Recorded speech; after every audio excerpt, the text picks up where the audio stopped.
आज पता चला है कि इंसान का जीवन एक कुरुक्षेत्र है, क्योंकि इंसान की जिंदगी में ऐसे कई पल आते हैं जब उसे अपनों को दुख देना पड़ता है, उनके खिलाफ जाना पड़ता है, उन्हें नाराज करना पड़ता है। खुशी हो रही होगी ना तुम्हें अपने भक्त का दिल तोड़कर। क्या मिलता है तुम्हें अपने भक्त की इस तरह से परीक्षा लेकर? क्या अपने भक्त के आंसू देखकर तुम्हारा दिल नहीं पसीजता? क्या उसे मजबूर देखकर तुम मजबूर नहीं होते? तुम तो भक्त की खुशी में ही अपनी खुशी ढूंढते हो। वो मुस्कुराता है तो तुम्हारे होंठ पर मुस्कुराहट आती है, लेकिन जब उसमें दर्द होता है, वेदना होती है, तब क्या तुम्हें उसका अनुभव होता है मालिक?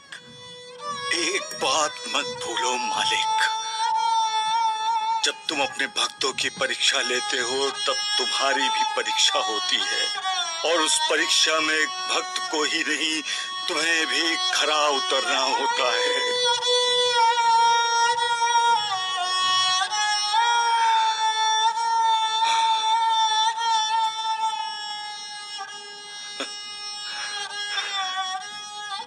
सबका मालिक एक।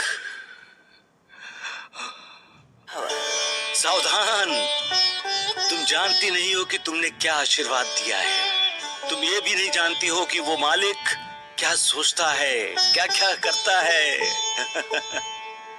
जब तुम किसी को दुआ या बद्दुआ देती हो तो वो सच तब होता है जब उसके पीछे तुम्हारा कमाया पुण्य होता है। तुमने आशीर्वाद तो दे दिया, सौभाग्यवती भावो, और अगर तुम्हारे आशीर्वाद को उस मालिक का आशीर्वाद प्राप्त हो गया तो तुम्हारा आशीर्वाद सच हो जाएगा। परंतु तुम्हारा आशीर्वाद सच होने के लिए तुम्हारे खाते में पुण्य नहीं है। अगर तुम्हारे मुंह से निकला हुआ शब्द सच हुआ तो जिस बहू का तुम तिरस्कार करती हो वो सदा सुखी होगी, सौभाग्यवती होगी। ये याद रखना, और ये भी याद रखना कि इंसान चाहे कुछ भी चाहे, होता वही है वो मालिक जो चाहता है। सबका मालिक। खुश मत हो खुश, और ना ही इसे अपनी जीत समझ। तुम जानते नहीं हो इंसान जिसे तुमने अपने घर से निकाला है वो तुम्हारा अपना भाग्य था। तुमने खुद अपने भाग्य को ठोकर मारी है और तुम हंस रहे हो। अपनी गलती का एहसास तुम्हें तब होगा जब तुम्हारा फेंका हुआ हर पासा उल्टा पड़ेगा और छोटी छोटी बातों पर तुम्हें अपमानित होना पड़ेगा। कोई खुशी नहीं मिलेगी तुम्हें, हर सुख तुम्हारे साथ छोड़ देगा और दुख कुटिलता से मुस्कुराकर तुम्हें हर पल परेशान करेगा। तब तुम्हें अपनी इस जीत का पछतावा होगा और तुम अपने भाग्य को तलाश करोगे, ढूंढोगे उसे। तो फिर जो कल करना है वो आज क्यों नहीं? जिसे कल पूरे आदर सम्मान के साथ घर में लेना ही है उसे आज आदर के साथ घर में क्यों नहीं लाते हो? अब भी वक्त है। तुम्हारा भाग्य गांव के किसी मोड़ पर ही होगा।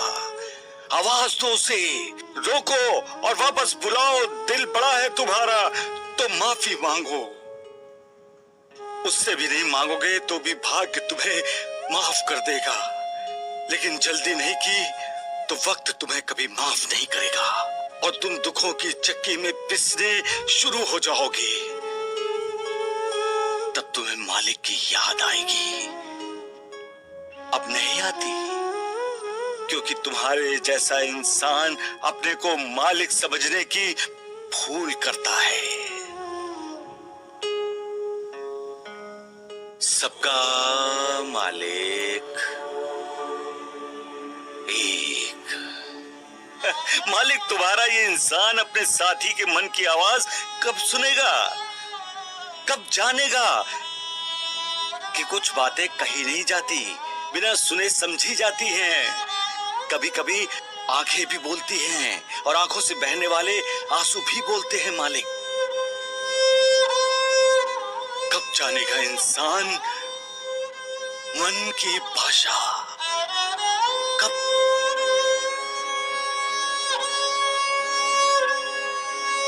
जब इंसान मन की भाषा समझ जाएगा,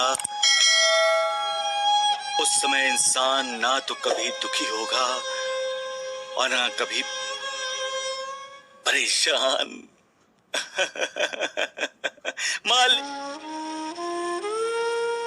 इंसान पशु पक्षियों की दुख दर्द समझता है, पेड़ पौधों की हिफाजत करता है, तो फिर अपने साथी को क्यों नहीं समझ सकता? मालिक, क्यों नहीं? गंगा जल छिड़कने से क्या घर पवित्र होता है? गंगा स्नान करने से क्या इंसान के पाप धुल जाते हैं? इंसान का मन पवित्र होना चाहिए, मन निष्कलंक होना चाहिए। इंसान को मन से सदा मालिक की भक्ति करनी चाहिए। फिर न स्नान करने की जरूरत, न गंगा जल घर में छिड़कने की जरूरत। मालिक सबका कल्याण करे। अपना कार्य करवाने के लिए मालिक अपने दूतों के रूप में संतों को, महंतों को, साधुओं को, योगियों को भेजता है, जो कभी किसी भी बात पर किसी से भी नाराज नहीं होते। वो तो हर किसी का उद्धार करने के लिए दुनिया में भेजे जाते हैं। वो जो कुछ भी करते हैं उसके पीछे एक हेतु होता है और वो अपने उद्देश्य की पूर्ति के लिए सब करते हैं। और उनका उद्देश्य होता है भक्ति मार्ग का प्रसार करना, समाज को धैर्य देना, मालिक को चुनौती देने वालों से समाज को सावधान करना, सत्य की शिक्षा देना और दीक्षा देना। किसी भी हालत और हालात में ऐसे संत महंत कभी भी विचलित नहीं होते,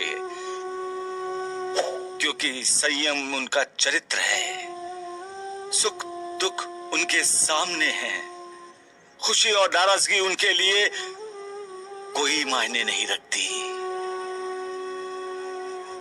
सबका मालिक एक।